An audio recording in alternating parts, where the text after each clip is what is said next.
Est-ce que tu connais le changement d'heure? Bon, on va en parler et comme ça, on verra tout le vocabulaire qu'il y a autour. D'abord, on peut dire un changement d'heure, un changement. On ne dit pas un change, c'est un mot différent. Un change, ce sont des vêtements que tu prends par exemple dans ton sac à dos pour te changer après une certaine activité. Par exemple, quand j'allais au travail à vélo, je prenais un change dans mon sac à dos parce que je voulais mettre une chemise propre quand j'arrivais au travail. Donc ici, on parle d'un changement, du verbe changer, un changement d'heure. Tu peux dire nous avons changé d'heure, effectivement, mais si tu dis nous avons changé d'heure, tu ne sais pas si on parle de l'heure d'été ou de l'heure d'hiver. Donc en général, en France, puisqu'en France on change d'heure, on parle d'heure d'été ou d'heure d'hiver et on parle de passer à l'heure d'été ou de passer à l'heure d'hiver. On ne parle pas non plus de faire des économies de lumière ou l'heure des économies de lumière ou quelque chose comme ça, un peu comme on dit daylight savings en anglais. On ne dit pas ça en français, on passe à l'heure d'été, on passe à l'heure d'hiver. Pourquoi on fait ça à l'origine? Eh bien oui, c'était pour faire des économies d'électricité parce qu'il y a ce qu'on appelle l'éclairage public dans la rue et que ça coûte de plus en plus cher aux villes et aux villages. Et donc on avait dit si on change d'heure, si on passe à l'heure d'hiver et si on passe à l'heure d'été, nous allons faire des économies d'électricité. Je te rappelle que l'Europe est très au nord sur la planète et que donc la différence de lumière entre l'hiver et l'été est relativement grande. Je crois qu'on est à peu près au niveau de New York ou presque du Canada pour ce qui est des heures de lumière. Est-ce que ça a été efficace? Il me semble qu'il y a des études qui ont dit que non, tout simplement. Ce n'est pas très efficace. Oui, il y a une différence, mais ce n'est pas très efficace.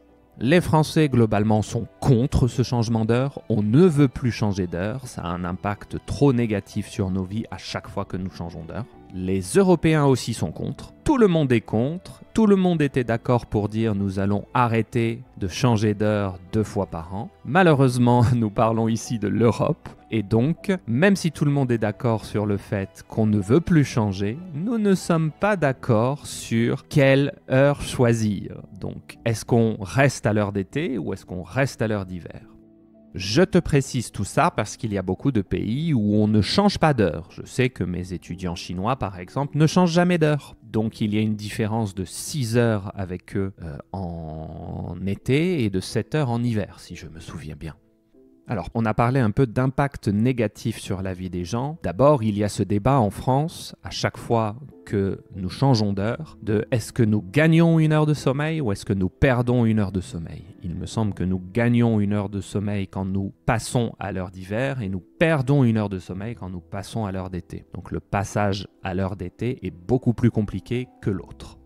Je vais te parler rapidement de mon expérience de ce changement d'heure. Évidemment, ça a toujours été un problème, particulièrement après avoir eu un enfant. Changer l'heure de lever naturelle d'un enfant, c'est assez catastrophique. Pendant 1 à 2 semaines, les enfants sont extrêmement fatigués. En plus, j'ai un travail où je dois communiquer et avoir des réunions avec des gens qui sont dans le monde entier. Donc, on parle de travailler avec des gens qui ne sont pas dans le même fuseau horaire que moi. Voilà un nouveau mot de vocabulaire intéressant. On ne parle pas de zone de temps, on parle d'un fuseau horaire. Par exemple, il y a 6 heures de différence entre Paris et New York, 6 heures de moins, mais il y a 9 heures de différence entre Paris et la Californie. Cette différence, elle a un nom très spécifique. On l'appelle le décalage horaire. Là, je t'ai parlé de manière très orale d'une différence de temps, mais ça s'appelle un décalage horaire. Il y a 6 heures de décalage horaire. Il y a 9 heures de décalage horaire.